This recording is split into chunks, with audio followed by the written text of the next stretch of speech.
Selamat pagi anak-anak semuanya. Hari ini kita akan belajar tentang metabolisme. Kalau minggu lalu kita sudah membahas enzimnya, maka hari ini kita akan membahas tentang katabolisme. Katabolisme bertujuan untuk pembongkaran atau penguraian suatu molekul. Katabolisme ada yang menggunakan oksigen bebas, kita sebut respirasi aerob. Di sini kita akan menjumpai katabolisme karbohidrat, protein, dan juga lemak.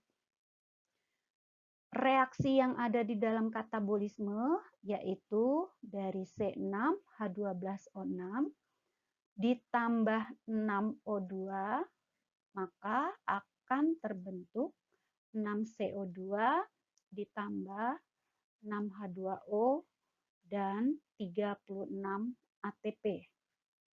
Di sini tampak dari senyawa kompleks C6H12O6 kemudian akan mengalami pembongkaran atau penguraian sehingga menjadi senyawa yang lebih sederhana yaitu CO2 dan H2O. Maka reaksi respirasi seluler ini kita sebut dengan katabolisme. Adapun tahapannya yaitu yang pertama glikolisis, kemudian dilanjutkan dengan siklus Krebs, dan tahapan yang terakhir adalah transport elektron. Bila di dalam peristiwa respirasi tersebut tidak menggunakan oksigen bebas, maka kita sebut sebagai respirasi anaerob. Contohnya adalah fermentasi alkohol dan fermentasi asam laktat. Marilah kita berkonsentrasi untuk belajar tentang respirasi aerob. Respirasi aerob yang pertama tahapannya adalah glikolisis. Ini terjadi di sitosol atau sitoplasma sel. Adapun reaksinya adalah sebagai berikut. Ada 10 tahapan reaksi di dalam peristiwa glikolisis. Bermula dari adanya glukosa di sini dengan 6 atom C-nya akan terjadi penggunaan ATP, berarti di sini akan berikatan dengan fosfat anorganik dari ATP sehingga menjadi glukosa 6-fosfat. Kemudian glukosa 6-fosfat itu akan mengalami perubahan struktur menjadi fruktosa 6-fosfat. Jadi di sini bentukannya adalah fruktosa 6-fosfat. Fruktosa 6-fosfat juga akan mengalami penggunaan fosfat dari gugusan ATP sehingga menjadi fruktosa 1,6-bifosfat. Fruktosa 1,6-bifosfat kemudian akan dipecah menjadi 2 molekul PGAL, fosfoglyceraldehyde. Masing-masing PGAL ini memiliki 3 atom C. Langkah selanjutnya adalah setiap PGAL kemudian akan melepaskan elektron hidrogennya, kemudian akan berikatan dengan koenzim NAD, sehingga menjadi NAD. NADH. Jadi, hal itu juga sama terjadi pada PGAL yang sisi ini, PGAL yang kedua. Oke, selanjutnya masing-masing PGAL ini kemudian akan berikatan dengan fosfat anorganik sehingga akan membentuk 1,3-diposfogliserid asid. Oke, fosfat anorganik pada 1,3-diposfogliserid asid kemudian akan ditransferkan dari ADP untuk membentuk ATP. Sehingga akan terbentuklah 3-fosfogliserid asid. Nah, 3-fosfogliserid asid ini kemudian akan memindahkan gugus fosfatnya kembali sehingga akan terbentuk 2-fosfogliserid asid. Kemudian nanti akan terjadi pelepasan H2O, kemudian akan menjadi 3-fosfophenolpyruvate asid atau nanti kita sebut PEP di sini. Nah, setiap PEP di sini atau phosphoenolpyruvate asid itu akan memindahkan gugus fosfat anorganiknya kepada ATP untuk membentuk atau untuk menghasilkan ATP. Sehingga nanti PEP akan berubah menjadi asam pirufat.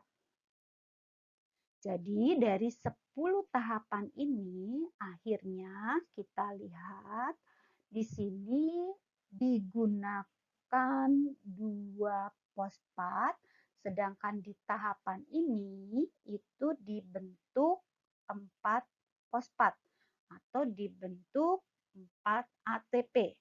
Berarti dari pembentukan 4 ATP atau dihasilkan 4 ATP dan digunakan 2 ATP, hasil akhirnya berarti adalah 2 ATP. Juga di sini ada NADH yang terbentuk. Selain itu juga nanti akan terbentuk asam pirufat.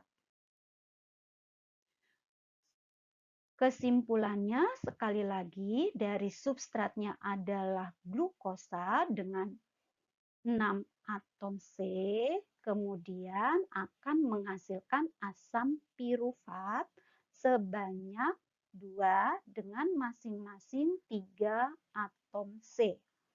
Kemudian ada NADH sebanyak 2 dan ATP juga dihasilkan sebanyak 2. Untuk tahap berikutnya, ternyata kita tidak memasuki siklus Krebs. Antara glikolisis dengan siklus Krebs terdapat tahap antara, yaitu dekarboksilasi. Di dalam dekarboksilasi, kita akan merubah asam pirufat yang dihasilkan dari peristiwa glikolisis menjadi asetil-CoA agar dapat memasuki siklus Krebs. Oke, mari kita lihat reaksinya. Jadi, dari asam pirufat hasil dari peristiwa glikolisis itu dengan 3 atom C-nya. Juga kita harus ingat bahwa asam pirufat yang terbentuk ada 2. Di sini akan terjadi pelepasan elektron hidrogen yang nantinya akan berikatan dengan NAD sehingga akan terbentuk NADH. Kemudian juga akan terjadi penambahan asetil-CoA oleh koenzim sehingga nanti menjadi asetil-CoA. Nah, terjadi satu kali pelepasan atom C dalam bentuk CO2 sehingga dari 3 atom C menjadi 2 atom C. Jadi asetil-CoA yang terbentuk itu memiliki 2 atom C. Peristiwa dekarboksilasi oksidatif terjadi di mitokondria. Substratnya adalah asam pirufat, yaitu sebanyak 2. Kemudian hasilnya adalah asetil-CoA sebanyak 2. Kemudian ada CO2 juga sebanyak 2. Dan NADH sebanyak 2. Semuanya 2 karena berasal dari 2 asam pirufat. Jadi dikalikan 2 hasil yang terbentuknya. Tahapan yang berikutnya adalah siklus Krebs. Marilah kita lihat reaksi dari siklus Krebs. Adalah asetil-CoA hasil dari dekarboksilasi oksidatif dengan 2 atom C, kemudian akan berikatan dengan oksaloasetat. Oksaloasetat ini ada di dalam sistem. Oksaloasetat memiliki 4 atom C, sehingga menjadi 6 atom C. Asetil-CoA kemudian akan menjadi asam sitrat. Di sini terjadi pelepasan koenzim A. Kemudian asam sitrat dengan 6 atom C-nya nanti terjadi pelepasan dan pengikatan H2O sehingga terbentuk isositrat. Isositrat nanti dengan 6 atom C-nya akan mengalami pelepasan 1 atom C dalam bentuk CO2. Sehingga dari 6 atom C menjadi nanti 5 atom C. Di sini juga akan terjadi pelepasan elektron hidrogen yang nanti akan berikatan oleh NAD sehingga menjadi NADH. Isositrat akan berubah menjadi alfa ketoglutarat dengan 5 atom C. Alfa ketoglutarat ternyata juga mengalami peristiwa yang sama, yaitu pelepasan 1 atom C yang keluar menjadi bentukan CO2 sehingga dari 5 atom C menjadi 4 atom C. Dan juga terjadi pelepasan elektron hidrogen yang akan berikatan dengan NAD sehingga terbentuk NADH. Nah, di sini ternyata alfa ketoglutarat juga akan berikatan dengan koenzim A kembali sehingga menjadi suksinil CoA dengan 4 atom C-nya. Kemudian di sini akan terjadi pelepasan CoA kembali dan juga akan diikuti oleh penambahan gugus fosfat dari GTP sehingga di sini nanti ada perubahan dari ADP menjadi ATP. Kemudian akan berubah menjadi dari suksinil CoA, pelepasan koenzim A tadi dan penambahan gugus fosfatnya sehingga terbentuk ATP berubahlah menjadi suksinat. Suksinat ini ternyata juga akan menghasilkan atau akan melepaskan elektron hidrogen yang akan diikat oleh ini adalah akseptor baru yang baru kita temui di siklus Krebs yaitu FADH.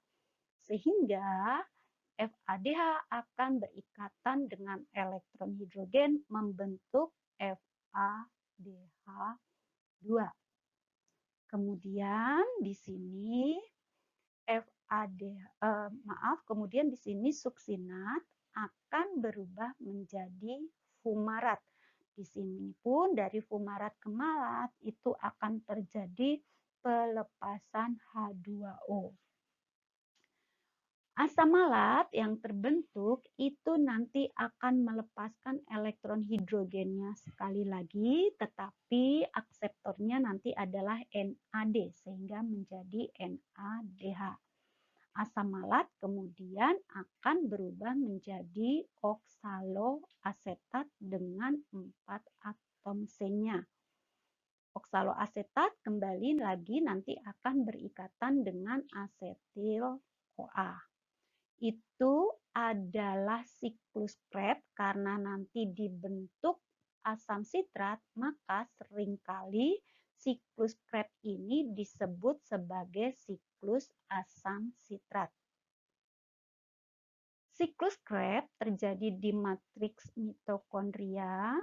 Substratnya tadi kita sudah lihat adalah asetil-CoA sebanyak 2. Hasilnya adalah CO2.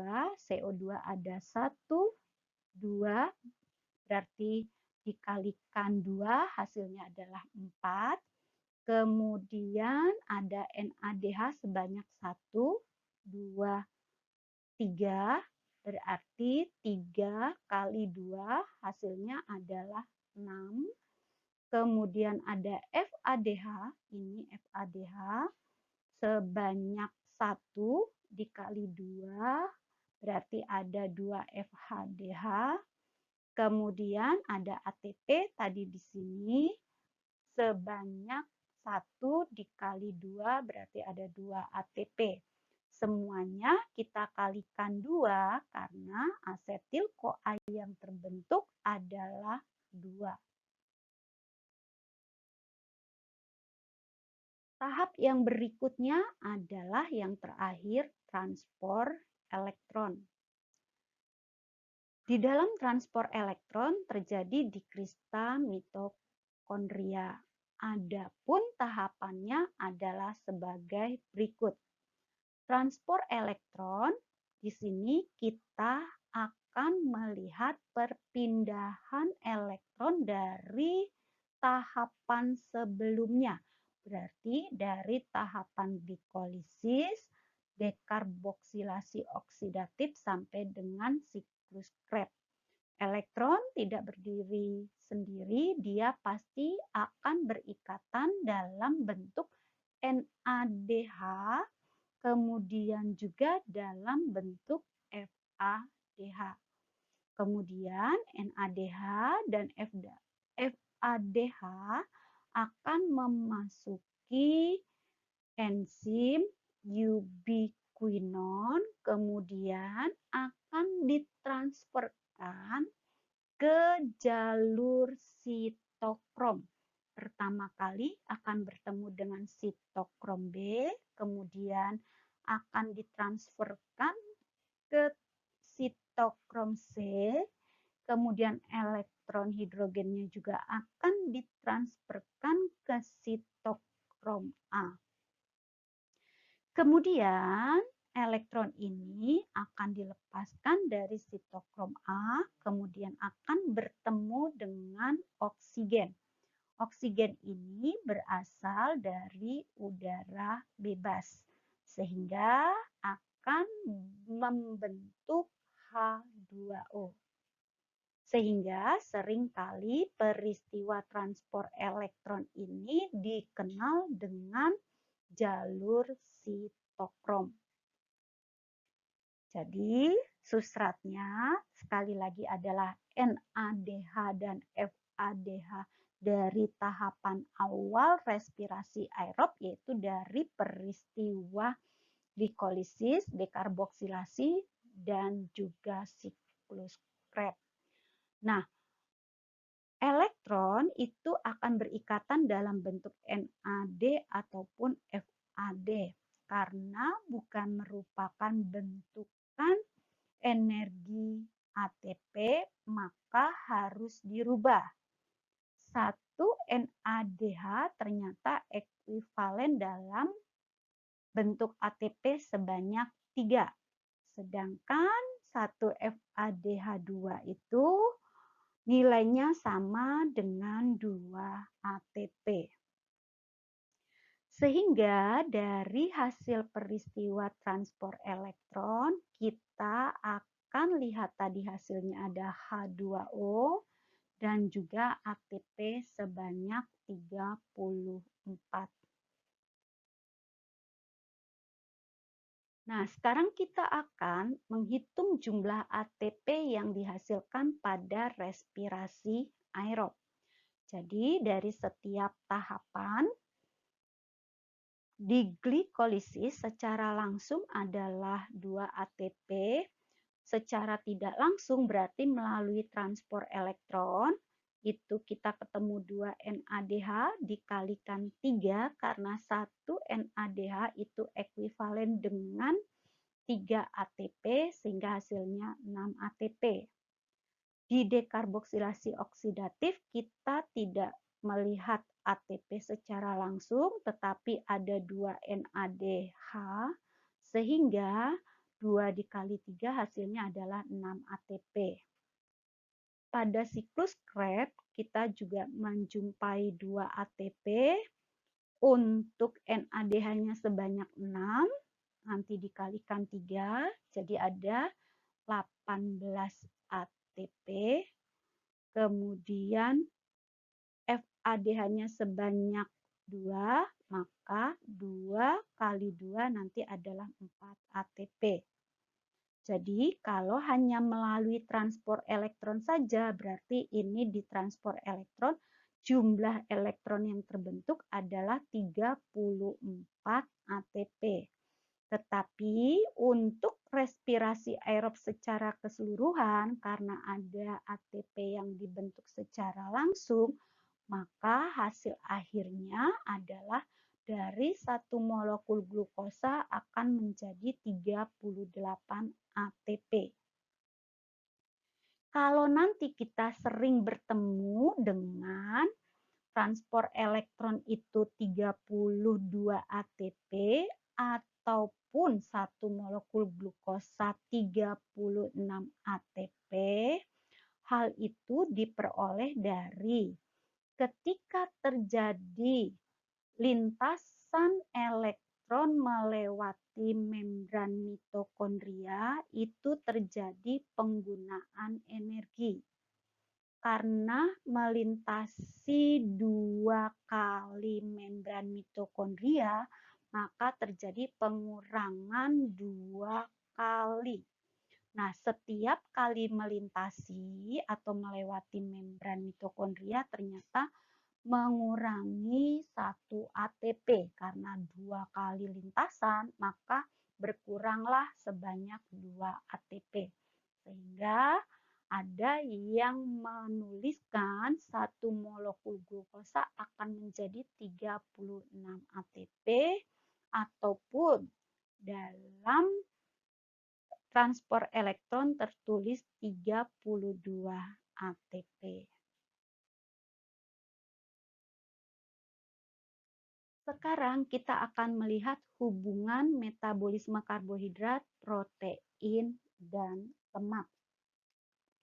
Ini adalah bagan hubungan metabolisme karbohidrat, protein, dan lemak. Jadi di dalam tubuh manusia akan terjadi hubungan ketiganya walaupun berdiri sendiri, tetapi mereka karbohidrat, protein, dan lemak akan bertemu di dalam satu proses dari respirasi seluler. Untuk katabolisme lemak, ternyata di sini dibantu nanti oleh enzim lipase, dimulai dengan pemecahan lemak menjadi asam lemak dan gliserol. Asam lemak kemudian akan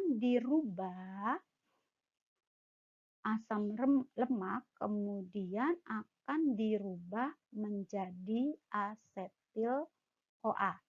Sedangkan gliserol itu akan dirubah menjadi PGAL atau fosfogliseraldehid.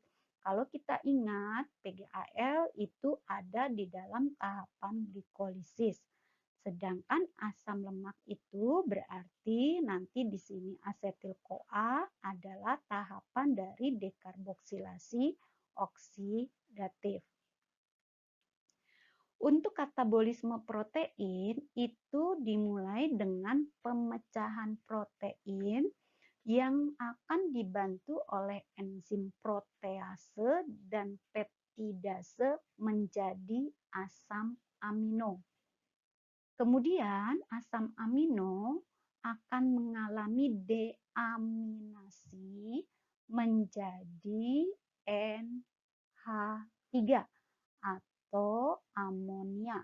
Amonia nanti akan menjadi urea.